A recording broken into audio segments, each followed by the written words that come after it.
Hey friend, welcome back to my channel. If you're new here, my name's Molly and I help teachers just like you start your own profitable tutoring business so that you can earn an extra $1,000 a month using skills you already have. And this year I'm going to be expanding to help you create and sell your own teaching resources. So be on the lookout for that as well, because it's one of the ways that I have increased my income with passive creation of products over time. So today's video is going to be all about 5 ways to avoid teacher burnout. I want to start with the caveat that I am in no way telling you that these things will work for you. I'm sharing the 5 things that helped me when I was at my lowest of lows, when I was suffering from an extreme case of teacher burnout.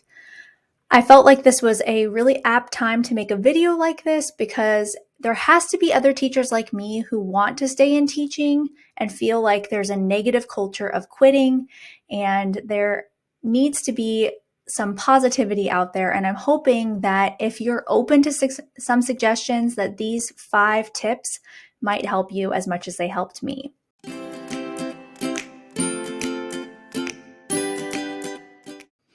I do have a master's degree in elementary school counseling, but I'm not qualified to give you any therapy. So take these tips and use them.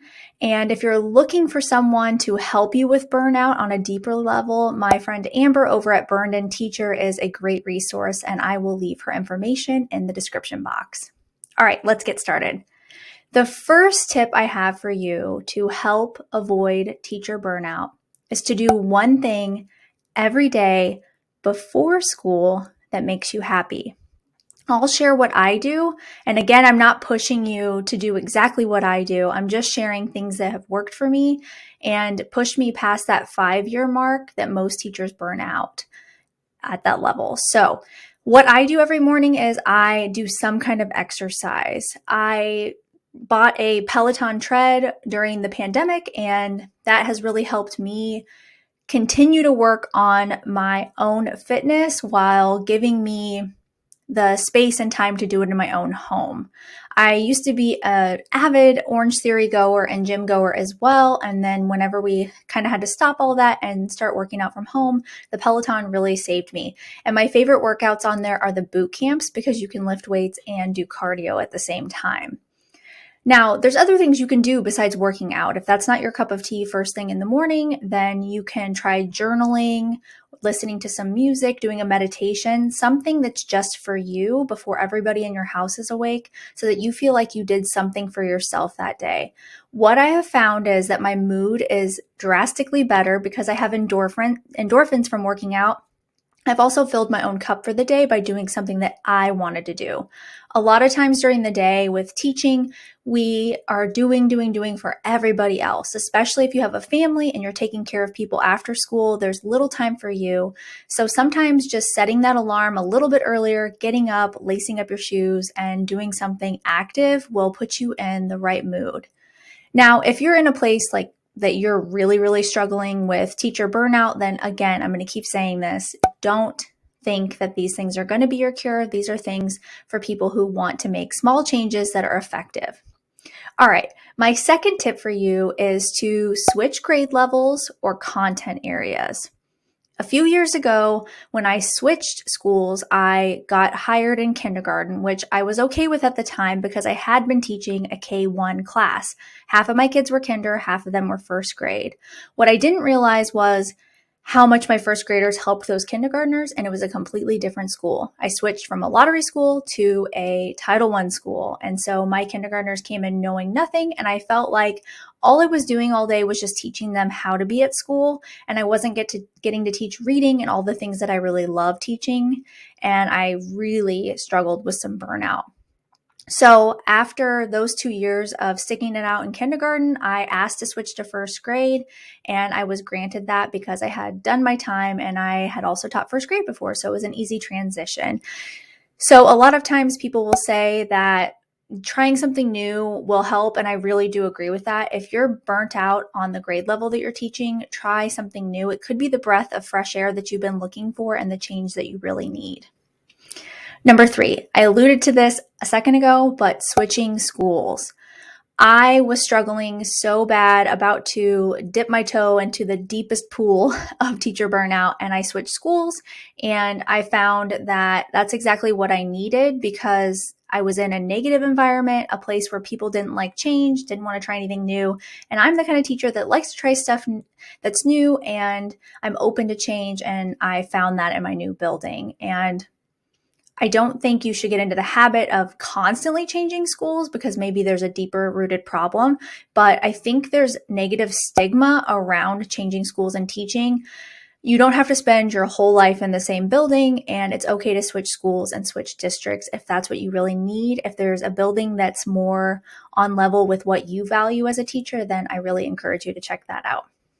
Okay, tip number 4, have lunch every day with your team, or almost every day. So when I started at my new school, I really isolated myself because I was finishing up my master's degrees, and I just thought I had to keep my nose to the ground and grind on all my homework and get all that done. And I kind of like had a blanket statement to my new team that I'm a little bit introverted, but I'm still very friendly. I just like to spend my lunchtime getting work done. And one of my retired teacher friends who would come visit my classroom at the end of the year, she gave me the best advice that I'd been given in a long time. And it was, next year, you need to eat lunch with your team. And that really stuck with me because she was a retired teacher in her 70s, and she had seen my class and just seen the team that I'd worked with and had a really good perspective. And I was really open to hearing what she had to say because I felt like she had my best interest at heart. So the following year, I ate lunch every day with my kindergarten team, and we became really, really great friends. And the only reason we don't eat lunch together anymore is because they're both on different teams now, and so am I. But I've maintained that habit, and I eat lunch every day with at least one person on my team so that I can have time to decompress, stop thinking about school, not worried about my business, anything like that, just having a little bit of time to enjoy lunch because it's a short window of time before the kids come back from recess. Okay, my last and final tip, and maybe you've guessed it already, tip number 5 is to start a tutoring business. Yes, I said it. It's going to put something else on your plate, but I promise you it's going to be the most rewarding thing that you've done in a long time because you'll get to work with kids one-to-one. You'll get to work with your favorite kids. You'll make extra money. You'll get to pay things off. You might get to go on a trip with your family this coming summer. All things that you've wanted to do, and teaching doesn't always allow you to do it because our paychecks sometimes have a glass ceiling. So starting a tutoring business was hands down one of the best things I did for my teacher burnout and helped me overcome it. And now I'm in year 8, and I'm so glad that I stuck it out because I can see it being either a lifelong career or something I do for the next few years at least because I love it. And it also adds on to what I'm already doing in the classroom. I get to teach reading in my tutoring business and specialize in exactly what I love to teach and what I feel I'm an expert at. All right, so there you have it, my top 5 tips to avoid teacher burnout. And remember, don't throw shade at me if you're in a place where you want to quit teaching. This is not a video for people that want to quit teaching. This is a video for teachers like me who've gone through some rough patches, need to find some friends and a support group that can help you. I'll also encourage you to listen to the Burned In Teacher podcast, and I'll put the episode number that I was on there with Amber talking about my journey. And she has a lot of great episodes that you can listen to as well that might really help you overcome some of your teacher burnout that you're experiencing. I only had 5 tips on this list. I could list so many more, but I had to keep it short and sweet so that you got the top 5 things that I did to personally overcome teacher burnout.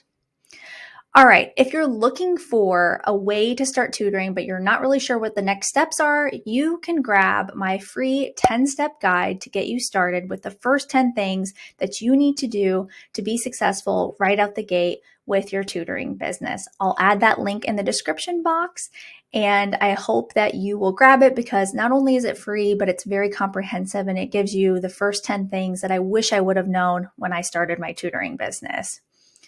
If you liked this video, please give it a thumbs up and go ahead and subscribe because I'm going to have lots of videos to come here pretty soon and into the new year. Thanks so much for watching.